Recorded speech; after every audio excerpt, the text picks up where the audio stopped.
I'm sure Eddie is, otherwise Eddie wouldn't have proposed it with us. So yeah, I would say the answer to that question is yes. Is America, i.e. Las Vegas or New York, featuring in the talks as possible venue? Absolutely not. Okay. So, absolutely not. Look, let me, again, I don't want to inject something that gets somebody upset, but Anthony Joshua doesn't mean very much in the United States. Fury has made himself part American. People sort of get a kick out of him and love his act. So I don't think that the U.S. is the appropriate place for that fight. The fight should either be in the United Kingdom or some other place that put up a site fee. Is there any truth in the fact that Singapore had become one of the bidders? I have no idea. I have never talked to anybody in Singapore about anything. The big property in Singapore is owned by the Las Vegas Sands, and the chairman of just passed away last night.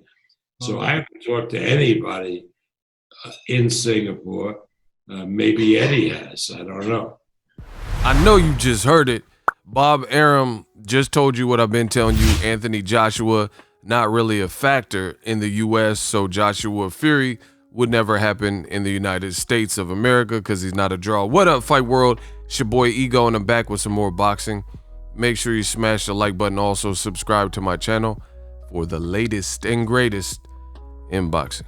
Now, I guess Ego Stradamus strikes again. Bob Arum, you heard it. Link in the description. He just told you what I've been telling you. Anthony Joshua, really not a factor in America when it comes to popularity, when it comes to sales and these types of things. Now, one addition that I want to add that Bob Arum didn't get to is he said Tyson Fury has found his way with American fans. I think I speak on behalf of American fans on American soil as an American and a popular American channel who's been putting it down for years. I don't think that's the case either.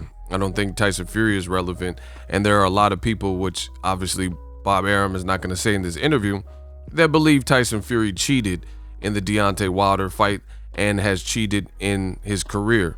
So we know that's a silly question to even surmise that the fight could happen in America with Joshua Fury. Flat out, it would not be the box office draw. In fact, there's a lot of people with old media that have overstated Joshua's popularity. I do think Joshua at a time, he had a spark, had a spark when you started, but now he just he had a spark when he first started, so he had some popularity. But Andy Ruiz really deflated that and left the sails out of Joshua's ship. And I don't think Joshua's really recovered from the two Andy Ruiz fights. And yes, I do say two Andy Ruiz fights because I don't think it's just the fight where he lost. I think people also look at the fight with Joshua where he won versus Andy Ruiz and he clinched a lot and moved a lot. It just wasn't the most aesthetically pleasing fight to watch. Sure, he got the job done, but it wasn't. So I agree with Bob Arum. Joshua is not a big American draw, and him as a longtime promoter, he knows that fight would crash in America, especially if we're talking about pandemic times where you only can have a limited crowd anyway. So it's not that type of fight here in the States. In addition, I'll take it a step further and say fights with guys like Ryan Garcia and Gervonta Tank Davis, that is a rumored fight, nothing official. I would say that fight is exponentially bigger. But let old media tell it. They tell you that Joshua Fury is this massive fight that everybody's looking forward to and that boxing needs. But how can you say that when America is such a big capital for sports, including boxing? And Bob Arum is admitting what I've been telling you, that he didn't reference Tyson Fury, but I'm telling you, with Tyson Fury's allegations, Tyson Fury is not a big draw in America either. They can, he can sing after fights. Bob Arum, they can tell you whatever he wants, but the proof is in the pudding, as Cosby would say. Because if Tyson Fury was this grandiose big star, then why are they comping so many tickets for his fights when he's fighting anyone not named Deontay the Bronze Bomber Wilder? So he needs a name like Wilder. In addition, in this interview, Bob Arum says that Joshua is not a big star. He said he hasn't heard anything about Singapore, and they don't know where they'll put the fight. He said it has to be UK or somebody who's going to put up a huge site fee. But the problem with this is this. They're saying that Joshua Fury is such a big star and you have 2 British fighters. Why would it happen anywhere else outside of the UK? Joshua, when he avoided Wilder, one of the sticking points was, I'm not going to fight Wilder in America because I owe it to my UK fans. This is stuff that Joshua said. So how is it now that you have 2 British fighters and they keep rumoring that they're going to fight? They're disregarding the fact that Wilder's in arbitration and a mediation process with Tyson Fury, and we haven't heard that Tyson Fury's in the clear. So I think the whole Joshua Fury conversation is cap. That's why I'm not really talking about it overly, right? I don't like to waste my time. 2021, you got to work smarter, not harder.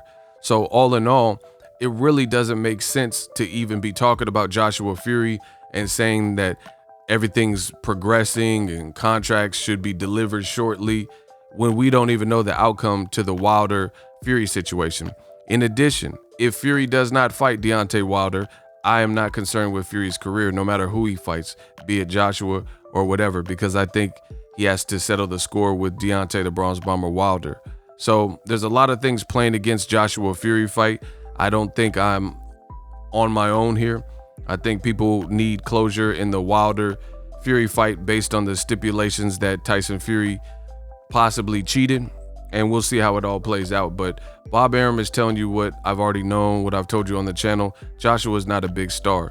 And again, Joshua Fury, how can old media say that's a large fight in this huge fight when in the grand scheme of things, you got one of the promoters who would be involved in that telling you Joshua is a nobody in America, basically, for lack of a better word. So if that's the case, how is it such a big star-making fight if one of the biggest capitals of boxing and sports, America, doesn't even recognize one of the main participants in it? And I just told you Tyson Fury is the other one, and he's not big in America. You could believe whatever you want. Tyson Fury can't go to Texas and outsell Errol Spence. He can't go to LA and outsell Errol Spence. He can't go anywhere and outsell Deontay Wilder, et cetera, et cetera. So people who are positioning and petitioning for this Joshua Fury fight is really not big like they're making it out to be.